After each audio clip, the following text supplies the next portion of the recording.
खुदकुशी कर रहे हो, करो। नोट भी लिख के जाओगे, वो भी लिखो। हाँ, मगर एक बड़ा मसला है कि जल्दी में लिखे हुए नोट में तुम जो अब बचपन से अब तक भुगत आए हो, सब नहीं आएगा। नोट में मास्टर की छड़ी, दोस्तों की दगाबाजियां, घर के झगड़ों से जख्मी हुई नफ्सियात और उम्मीदों की लाशें नहीं आएंगी।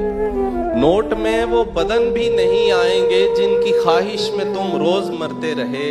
नोट में फितरी जज्बे नहीं आएंगे जो किसी ज़ाब्ते या अकीदे या मजहब के डर के तले दब गए। नोट में एक ही रंगो मजहब के लोगों में जो ज़र की मिकदार का फर्क है, वो नहीं आएगा। नोट में तुम कोई एक सबब खुदकुशी का लिखोगे जो शायद सबब ही ना हो। तुम किसी शख्स, महबूब या दोस्त को आखिरी काल, पैगाम या खत में बतलाओगे तुमको उसके रवैये ने तोड़ा है, और वो रवैया भी शायद इरादी ना हो। फिर कोई तो तरीका निकालोगे जिससे जमाने को ये बात समझा सको, खुदकुशी कत्ल है। खुदकुशी कत्ल है, ये मुझे तो पता है, मगर यारे मन पोस्टमार्टम में ऐसा नहीं आएगा।